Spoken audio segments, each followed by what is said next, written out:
Good, happy Saturday morning, February 6th, 2021. I'm Riley King, and welcome to the Saturday morning edition of the Riley King Newscast, right here on the Riley King Network. Let's begin. First up, COVID-19 in New Hampshire, what you need to know. Let's take a look at that right now.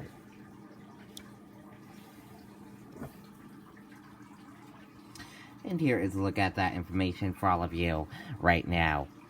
There are 67,595 number of people in New Hampshire have tested positive for COVID-19. 26,792,699 number of people in the United States have tested positive. 1,091 number of deaths from COVID-19 in New Hampshire.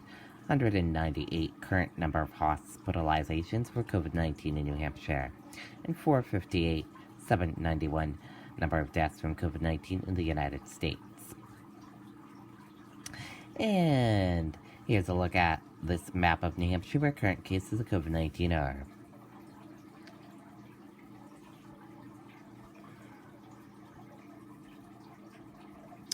Manchester, 395. And here is a look at a map where total cases of COVID-19 are.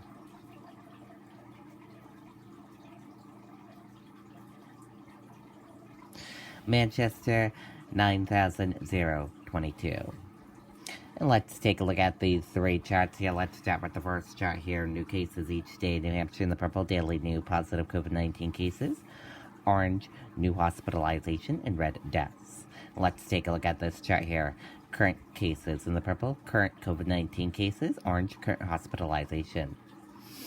Let's take a look at this chart here. Total cases in the purple, total positive COVID-19 cases, orange total hospitalization, red deaths, and blue recovered. Let's take a look at this chart here. Positive PCR test rate, positive PCR and antigen test rate, and daily PCR test. Let's take a look at this chart here. Age group of cases and female and male of cases. Let's take a look at this chart here. Infections, hospitalizations, and deaths. Let's take a look at this chart here. Deaths, percent of New Hampshire population, race/ethnicity of cases, and hospitalizations. Divided by common symptoms: fever, lack of smell, cough, chills, difficult breathing, nausea, vomiting, and diarrhea. How it spreads, and prevention tips. And be sure to stay with the Riley King Network for the latest of your COVID-19 information.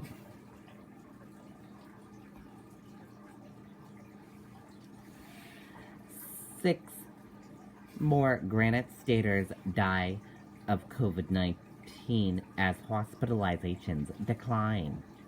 6 more Granite Staters have died of COVID-19 as the number of cases and hospitalizations in New Hampshire continue to decline.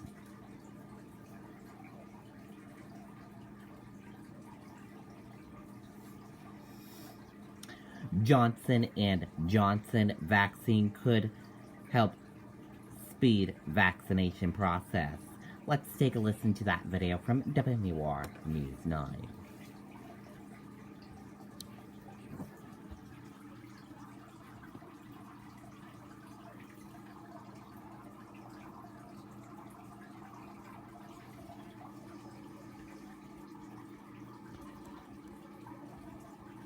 Company checks all of those boxes and more. The FDA will host a meeting of its Science Advisory Committee in about 3 weeks to look at Johnson & Johnson's vaccine.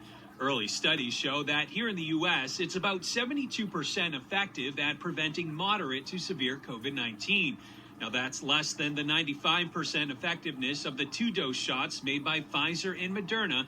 Still, state health officials say the Johnson & Johnson vaccine is showing promising signs. Well, there does appear to be some decreased efficacy overall.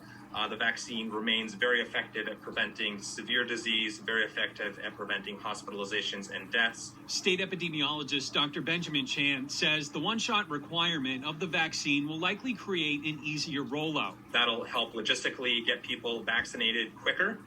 The other benefit of the Johnson & Johnson vaccine is that it has much easier storage requirements. I think this is very positive data. Dr. Michael Calderwood, an infectious disease and international health specialist with Dartmouth Hitchcock Medical Center, is eager to see the final results of the Johnson & Johnson study, which will be released to the public about 48 hours before the FDA's review. There's going to be a lot of this Johnson & Johnson vaccine available.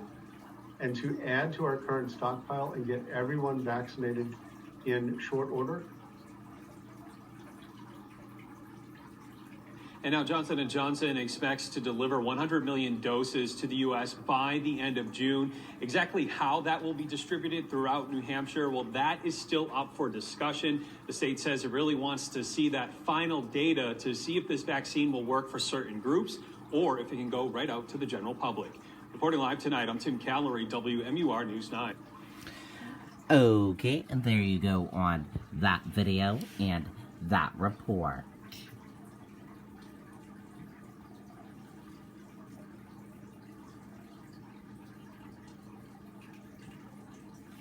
COVID-19 restrictions in place for the 12th annual Pond Hockey Classic in Meredith. Let's take a listen to that video from WMUR News 9. Living in northern New England doesn't mean you have to spend the winter on your roof. Forever Metal roofs are designed to shed snow while the energy-efficient panels keep your home warm in the bitter winter. That's it, Scoop. The 12th annual Pond Hockey Classic is a go this weekend at Lake Winnipesaukee, although modified for COVID times. There's a lot of variables with the global pandemic, but we kind of figured if the ski areas were able to operate, and they've been doing a great job, we're able to host a 3-day outdoor pond hockey festival. 14 rinks have been set up. 132 teams are participating. That's about half of the usual numbers.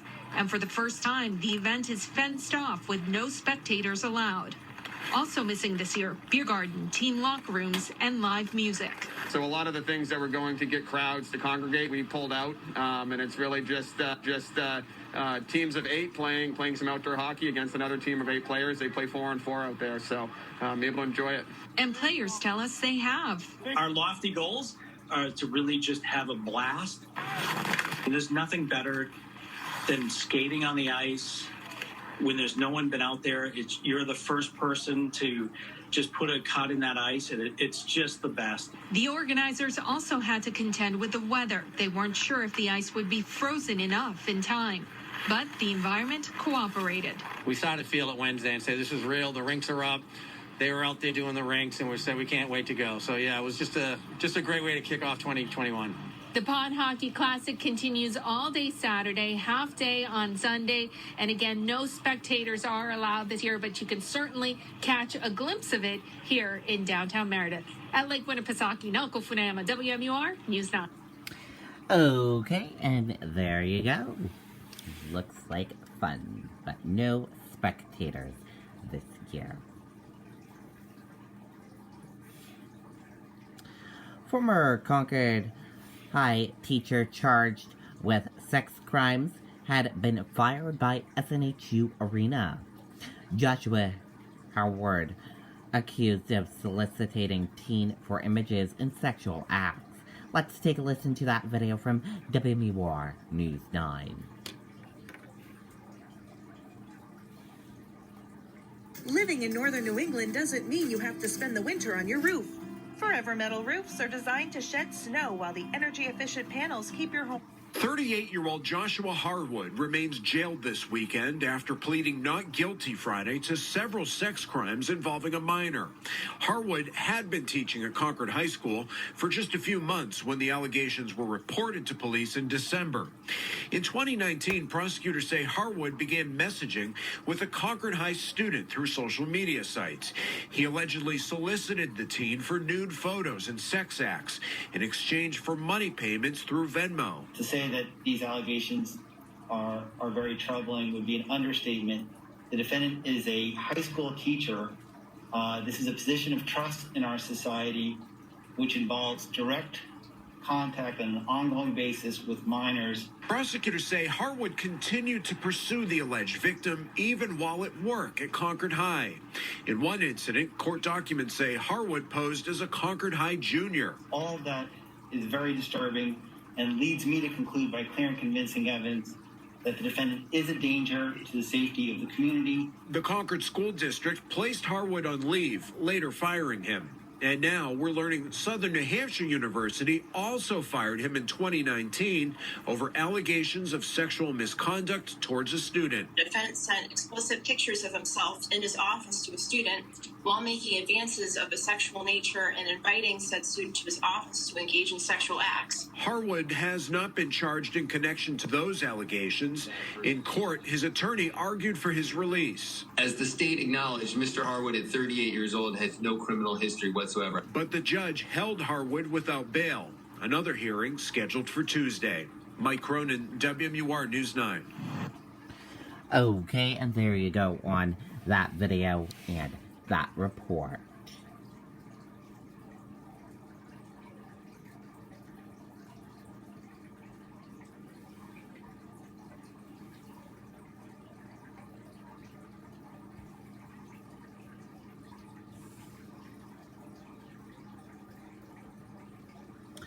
Top baby food manufacturers knowingly sold products of high levels of toxic metals. Congress finds.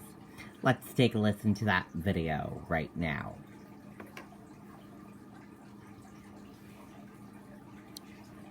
When it's time to invest in a new roof, be smart and look at more factors than just the final price. Not all roofs are the same.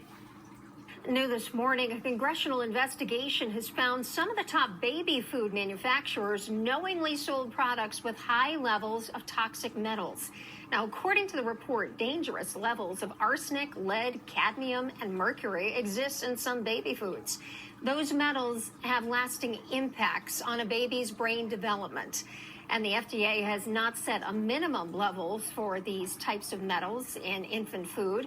Top brands included in the report were Gerber, Beechnut, and Nurture Inc. Okay, and there you go on that video. And that does it for this morning edition of the Riley King Newscast, right here on the Riley King Network. I hope you all have a great rest of your day, and I'll see you back here later on today for another newscast. I'll have news report coming up in a little bit. Goodbye, everyone.